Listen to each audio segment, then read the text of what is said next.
Scouting করব, স্বনির্ভর বাংলাদেশ গড়ব, এই স্লোগানকে সামনে রেখে বগুড়ার শেরপুরে 3 দিনব্যাপী পঞ্চম উপজেলা স্কাউট সমাবেশ অনুষ্ঠিত হয়েছে।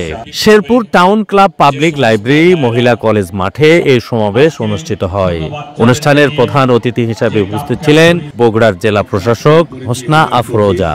উপস্থিত ছিলেন শেরপুর উপজেলা নির্বাহী কর্মকর্তা মোহাম্মদ আশিক খান, শেরপুর উপজেলা পরিষদের সাবেক চেয়ারম্যান ও camp chief KM Mahbubur Rahman Haris. 3 দিন ব্যাপী এই স্কাউট সমাবেশ ও কাপ ক্যাম্পুরি 2রা জানুয়ারি উদ্বোধন করা হয়। শনিবার রাতে এর সমাপনী অনুষ্ঠিত হয়। উপজেলার 49টি প্রাথমিক বিদ্যালয়, 16টি হাই স্কুল এবং 2টি মাদ্রাসার 67টি টিম এই সমাবেশে অংশগ্রহণ করে।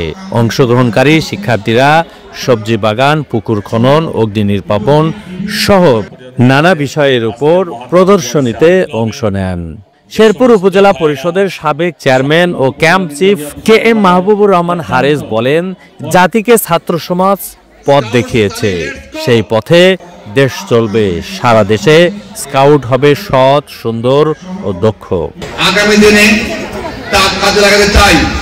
দেশ যুগের ধ্বংসাবশেষ থেকে এই জাতিকে রক্ষা করছে ছাত্র ভাইয়েরা, জনতারা রক্ষা করে আমাদের হাতে তুলে দিয়ে নেই, কিন্তু এমন একটি জায়গায় আমরা দাঁড়িয়েছি, আমাদের ভালো হতে হবে।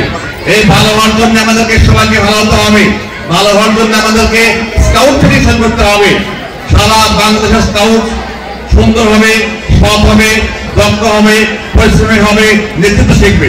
তাই আমরা মনে করি বাংলাদেশের মধ্যে একটি মাত্র কমিটি রয়েছে, সেটি হলো শেরপুর উপজেলা স্কাউট। এবং বাংলাদেশের মধ্যে 25 সালের প্রথম সমাবেশ হল শেরপুর। আমি মনে করি শেরপুরের এই সমাবেশের মধ্য দিয়ে আগামী দিনে 1 বছরের মধ্যে 100% স্কাউট শেরপুর ইনশাআল্লাহ আমরা করতে চাই। জেলা প্রশাসক বলেন, প্রশিক্ষণের মাধ্যমে আগামীর চ্যালেঞ্জ মোকাবেলায় দক্ষ নাগরিক হিসাবে গড়ে তুলতে গুরুত্বপূর্ণ ভূমিকা পালন করবে স্কাউটিং। তোমরা যা এখানে শিখেছ সেটা প্রয়োগ করবে। আমরা আশা করি সামনের দিনে বগুড়ার প্রত্যেকটা স্কুলে স্কাউটের সংখ্যা বাড়বে। আমি ইতিমধ্যে শাহজাহানপুর এবং দুপচাচিয়ায় কয়েকটা স্কুলে গিয়েছি, সেই নামটা আমি বললাম না, কিন্তু তাদের পারফরমেন্স অনেক ভালো। একদম 100% বাচ্চা আপনার স্কাউট হলে ওদের পারফরমেন্স দেখলেই বোঝা যায়। ক্লাসে ঢুকলেই তারা স্কাউটের যে পারফরমেন্সগুলো এখানে করে সেভাবে হাততালি দেওয়া, সেইভাবে সম্বোধন করা দেখলে বোঝা যায় যে এরা স্কাউটিংয়ের সাথে জড়িত। সুতরাং আমাদের যারা এখানে শিক্ষা অফিসার আছেন, আপনারা আপনাদের নিয়ন্ত্রণাধীন যে স্কুলগুলো আছে ম্যাক্সিমাম সংখ্যক বাচ্চাকে এর মধ্যে নিয়ে আসবেন। আলোচনা সভা শেষে অংশগ্রহণকারী শিক্ষার্থীরা সাংস্কৃতিক অনুষ্ঠান সহ নানা শারীরিক কসরতে অংশ নেন।